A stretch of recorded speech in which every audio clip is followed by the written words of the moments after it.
Hello, my name is Christopher Godomsky, and I am the Technical Director and Prop Master at Eastern Illinois University. Here, I am responsible for building all the scenery that goes on for all the plays that we do here. I'm responsible for maintaining and running the scene shop, and I'm also responsible for overseeing the building and providing of all props for all of our shows, as well as teaching the Prop Master class here. In today's workshop, I'm going to talk to you about the basics of being a prop master at the high school level. The first thing you need to do whenever you're propping a show is you need to come up with a props list.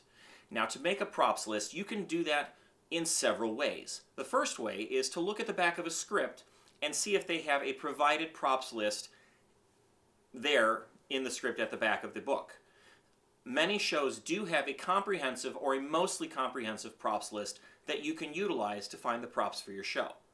Another thing you can do is you can take the time to comb through the script and make up your own props list. Now, when you're doing this, you have several things you need to watch out for. One, the first thing you should do is read the script just so that you get an idea of what the play is about.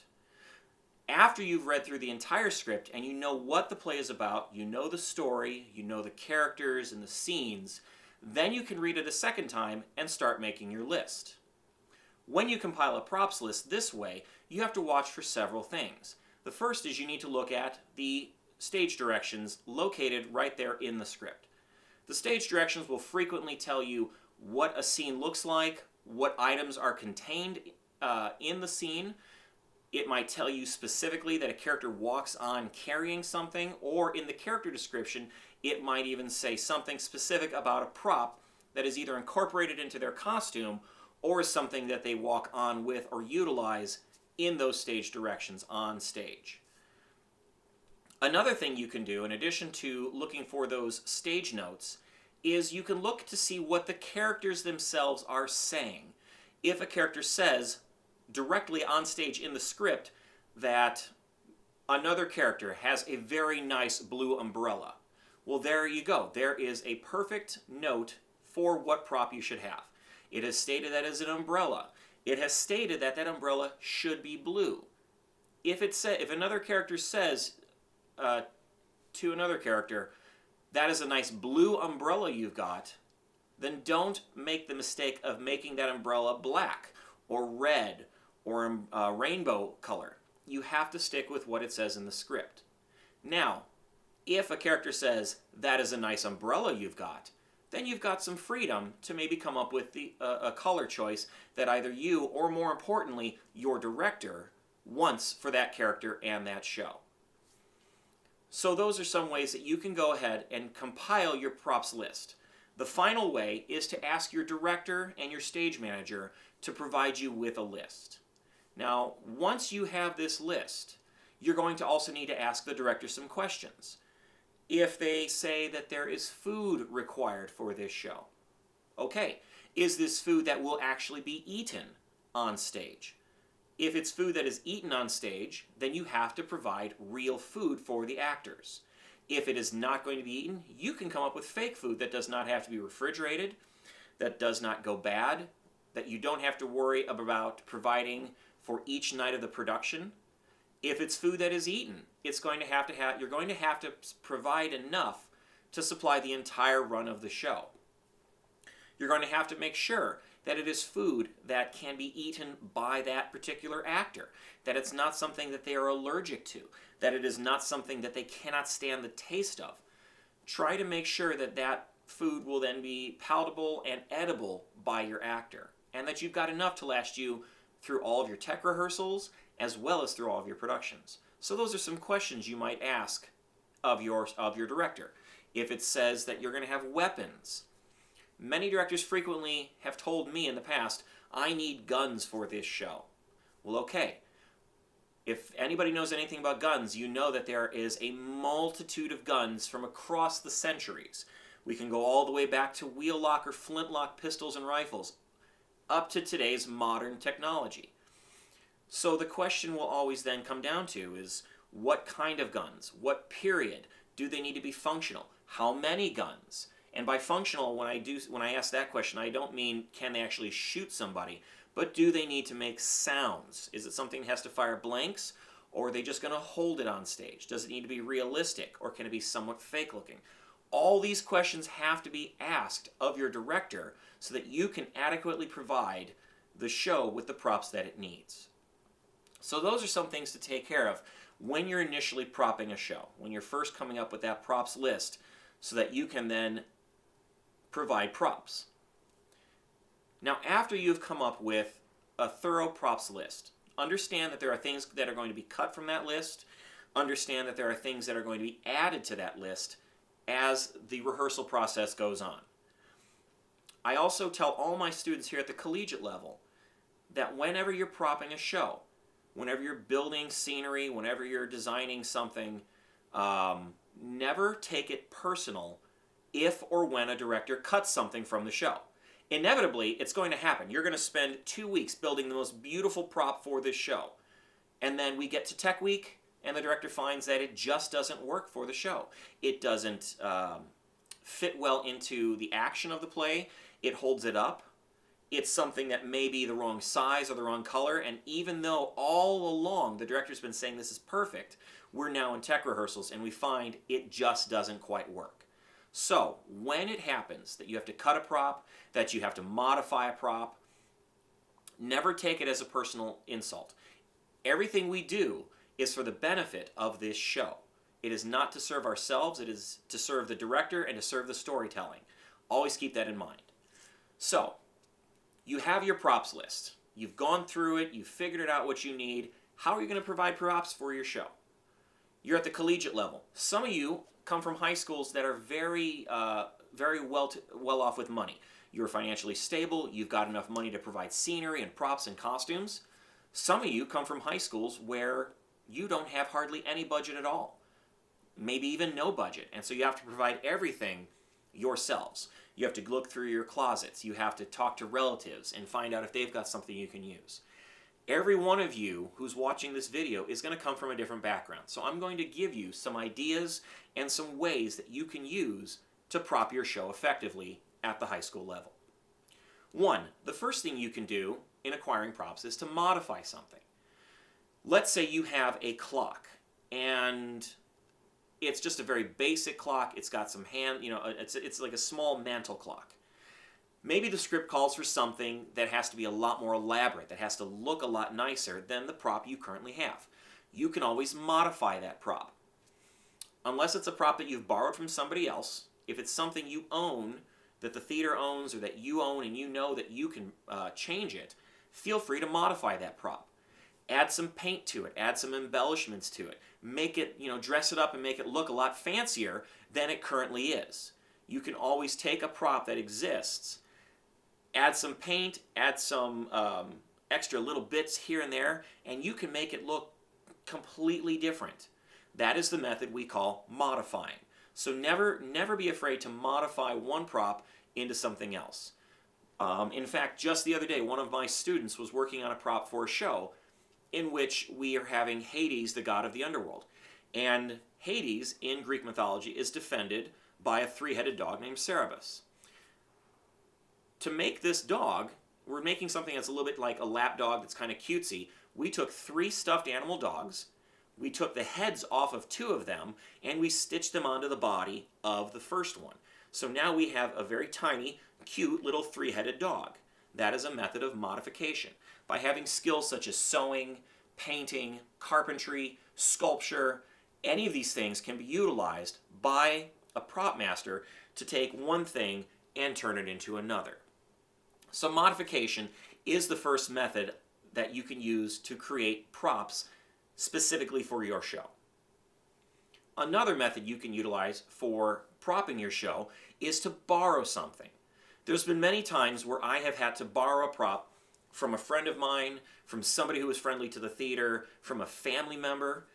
Before I taught here at the collegiate level, I used to work as a high school drama coach in a very small rural town.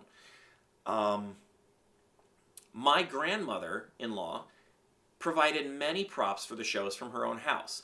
Everything from luggage to soft props like doilies, knickknacks, even an entire stove once that she wasn't using that was in her basement, but was from the 1950s and was perfect for the stove we needed in Bye Bye Birdie. So we borrowed those props from her, we used them on stage, and when we were done, we made sure to get that borrowed prop back to her in as good of condition as it was when we first got it. And that's the thing about borrowing props, is when you borrow something, you need to make sure that you are taking care of it. Somebody is lending something that they own to you so that you can utilize it in a show. Make sure that whenever you are borrowing a prop from somebody, that you're taking care of it, that the actors are treating it properly, that it is not being abused on stage. Take care of those props, and then as soon as you're done with the production, get that back to the person you borrowed it from. By keeping a good relationship with people that you borrow props from, you can have an endless supply of props for years to come. Treat those people well, give them acknowledgments in your show's program, and people will be only too happy to lend things to you. I know that in my case, my grandmother-in-law always got she just got super happy coming to see the shows and seeing something from her house up on the stage in one of our productions. And many people are going to be like that. Family members are going to be like that. Friends, people in your community are going to be happy to come to the show and see something that they provided to help with this production on stage. So never be afraid to ask to borrow props, no matter how big or how small, to provide props for your show from people that you know or people in the community. Another method you can use for providing props is the easiest way, and that's, as long as you've got the means to do it, buying props.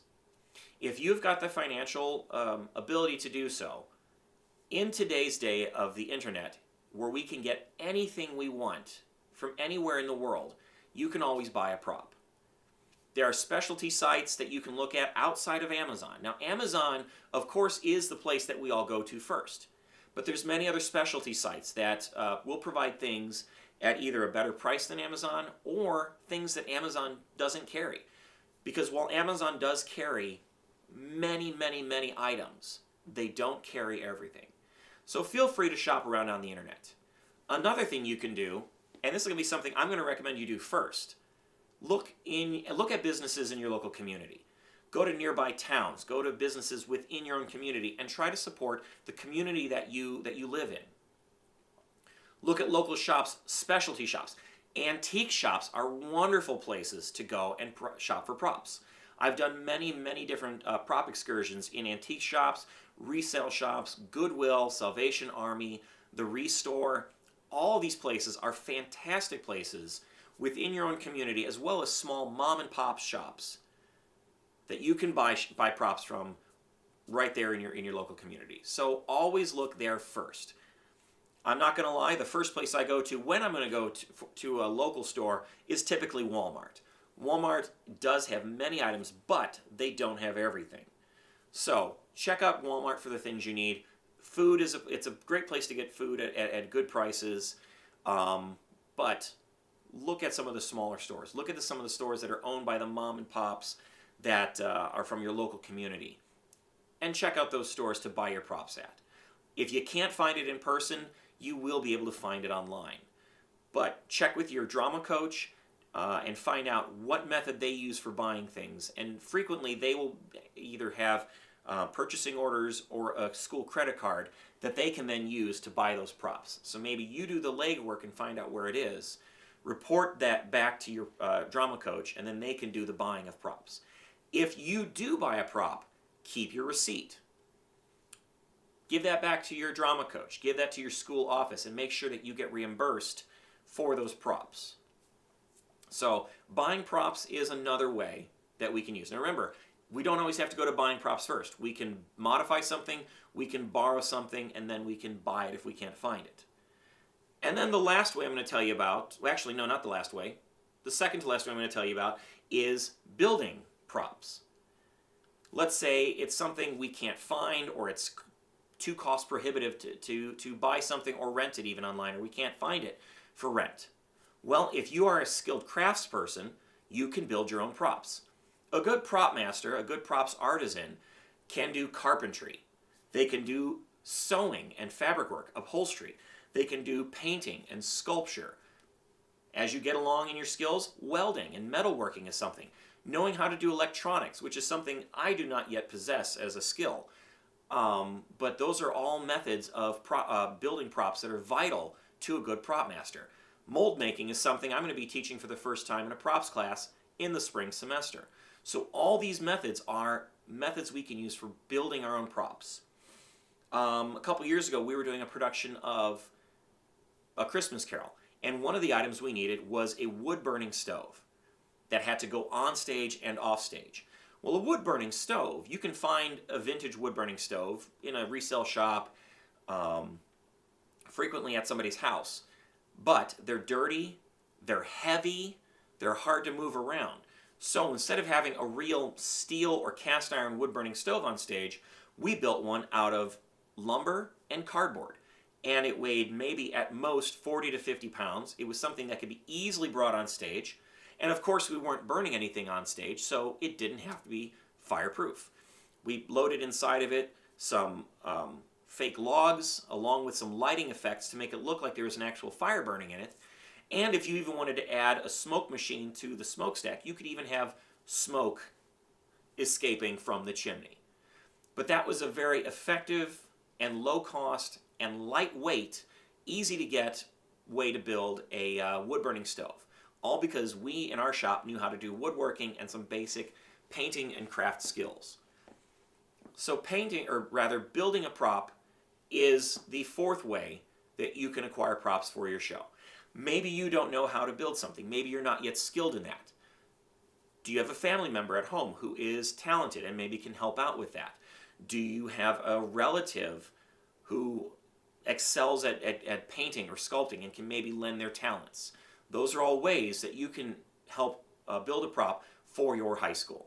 Many times family members, relatives, friends are happy to contribute to something for your school, to contribute to the theatrical process. So don't be afraid to ask somebody also who has those skills. And the final way I'm going to talk about acquiring props for your show is by renting. There are theater houses that rent a variety of props for your shows. One thing that is most commonly rented for plays are costumes or weapons. Weapons are frequently rented because it can be a costly endeavor to buy and maintain a stock of prop weapons for any school. Even here at the university level, I have very limited amount of prop weapons, and if I need something special, we typically rent something. There are many different weapons rental companies all over the United States that will rent to you for anywhere from a week to several weeks to even months at a time, depending on what your needs are. There are prop weapon shops that specialize in bladed weapons. There are some that specialize in firearms. There are some that have a good mix of the both. And there are some reputable and good prop shops you can rent from, and others that don't have such a good reputation. They might be less expensive, but the props you get from them might be a lower quality. So look into those different rental agencies around the country, even around the world, where you can rent weapons, you can rent props, a variety of different kinds. There's also individuals who make and rent out props. I've got a friend here in the local community who rents out an Audrey 2 package for schools, for universities, for small regional theaters that do Little Shop of Horrors. He's got a whole package that runs about $1,200 to rent, but it comes with the small handheld puppet in a flower pot. It comes with a slightly larger version, and then it comes with the really big Audrey 2 that can eat people on stage and bring them into the flower where they then escape out the backside. But he drives it all over the place. He rents it locally. He's willing to rent it out to places that are farther away, but the shipping and the transportation costs rise depending on where they're at. So in addition to looking at places online for renting smaller props, there are larger props you can rent. There are people in your region maybe who even do these type of jobs and rent these out.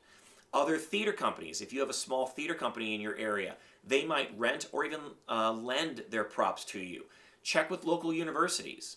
Here at Eastern Illinois University, we're about 20, maybe 40 miles south of Champaign-Urbana, where the University of Illinois is located. We have frequently rented props from them in the past.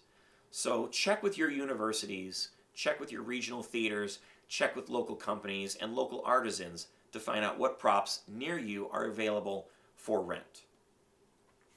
I'm going to provide a list of various websites rental websites, rental companies, where you can rent weapons, where you can rent other types of items that are props.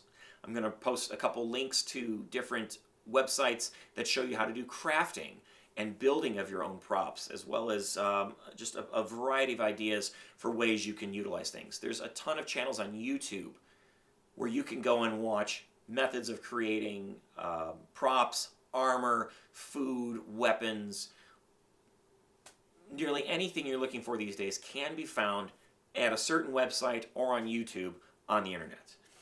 And then I'm also going to provide you with a list of books that you might want to acquire for your prop library, as well as a list of tools that you could utilize or start acquiring now to build your Prop Masters toolkit.